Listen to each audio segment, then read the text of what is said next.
मोठी बातमी पुण्यामध्ये गणेश विसर्जनाच्या अगदी पूर्वसंध्येला गँगवॉर झालेला आहे।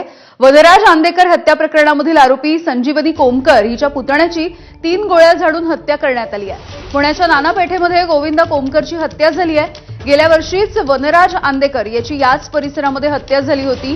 या हत्या प्रकरणामधील मुख्य आरोपी संजीवनी कोमकर सध्या तुरुंगात आहे, तर गोविंदाचे वडील गणेश आणि काका जयंत हे देखील आरोपी तुरुंगात आहेत। सध्या आज हत्या झाली तो गोविंदा आणि गेल्या वर्षी हत्या झाली तो वनराज, हे दोघे सुद्धा सख्खे मामा भाचे होते। आणि आपण थेट पुण्यामध्ये ही घटना ज्या ठिकाणी घडलेली आहे त्याच घटनास्थळावरून आमचे प्रतिनिधी मिकी घई आपल्या सोबत आहेत। मिकी,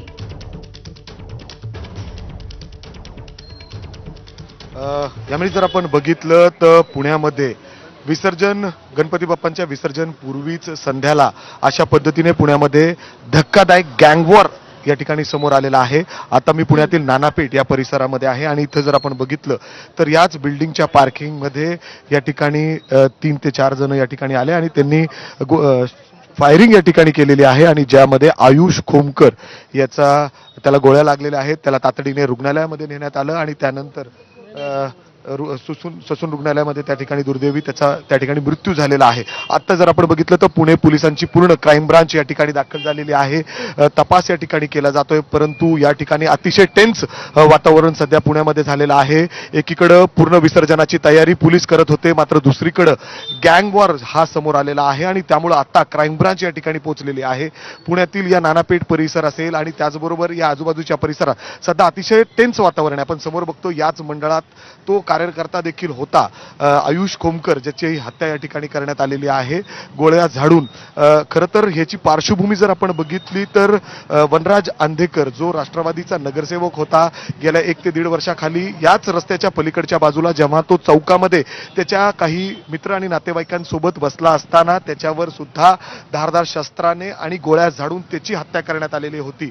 तोच गणेश खोमकर तो सध्या आरोपी आहे, येरवडा कारागृहामध्ये तो शिक्षा भोगतोय आणि त्याचाच मुलगा आयुष खोमकर जो 19 वर्षाचा आहे, तो आत्ता काही वेळापूर्वी घरात गाडी म्हणजे जी हा समोर आपण जो इमारत बघतोय या घरात तो राहतो, इथं त्या कुटुंबासह पार्किंगमध्ये गाडी पार्क करण्यासाठी गेला असता त्याच्या मागून इथं आतमध्ये लोक धावून आली, 2 ते 3 जण, आणि थेट त्याच्यावर गोळ्या झाडल्या। फायरिंग त्या ठिकाणी झालेली आहे आणि यामध्ये त्याला 2 ते 3 गोळ्या लागल्यात अशी प्राथमिक माहिती मिळते आणि याच्यामध्ये त्याचा दुर्दैवी मृत्यू झालेला आहे। सध्या त्याला ससूनमध्ये नेण्यात आलेला आहे। आता जर आपण बघितलं तर इतर एव्हिडन्स गोळ्या करण्यासाठी फॉरेन्सिकची टीम या ठिकाणी दाखल झालेली आहे।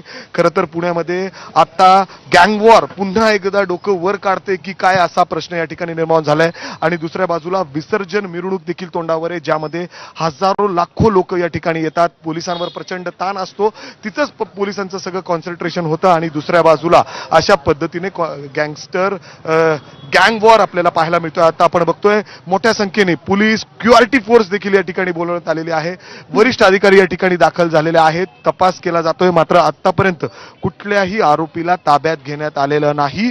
मात्र ही गँगवॉर म्हणावी लागेल। मी जसं म्हणतोय की राष्ट्रवादीच्या एका माजी नगरसेवकाचं वनराज आंदेकरचं गेल्या 1 ते 1.5 वर्षाखाली याच पलीकडच्या रस्त्यावर अशाच पद्धतीने गोळ्या झाडून हत्या करण्यात आलेली होती। त्यामध्ये गणेश खोमकर हा मुख्य आरोपी होता, ह्यांनी फायरिंग केलेली होती, त्याला पोलिसांनी अटक केली। त्याच्यानंतर तो आता येरवडा कारागृहामध्ये शिक्षा त्या ठिकाणी घेतोय, परंतु त्याच वेळी त्याच्याच मुलाला जो आयुष खोमकर आहे 19 वर्षाचा, तो देखील सध्या या वेगवेगळ्या ठिकाणी दिसत होता। मात्र त्याचा बदला कुठेतरी घेण्यासाठी हा सगळा प्रयत्न होता का, कोण याच्या मागे आहे हे आता पोलीस याचा तपास करेल। मात्र आता जर आपण बघितलं तर पुण्यातील नानापेठ ज्या ठिकाणी ही हत्या करण्यात आलेली आहे, 19 वर्षाच्या या मुलाची गोळ्या झाडून हत्या करण्यात आल्यानंतर आता जर आपण बघितलं तर इथं मोठ्या संख्येने त्याचे समर्थक असतील, त्याचे मित्र असतील, ते जमायला सुरुवात झालेली आहे। अर्थात तो एक गणेश मंडळाचा कार्यकर्ता देखील होता असं देखील कळतंय। समोर एक गणेश मंडळ आहे, त्याचा तो कार्यकर्ता होता असं कळतंय आणि त्यामुळे या मंडळाचे कार्यकर्ते देखील पदाधिकारी आणि त्यामुळे आपण एकूणच जर इथला परिसर बघितला आणि इथलं वातावरण बघितलं तर अत्यंत तणावाचं असं झालेलं आहे। तुर्तास धन्यवाद, वेळोवेळी अपडेट्स घेत राहू।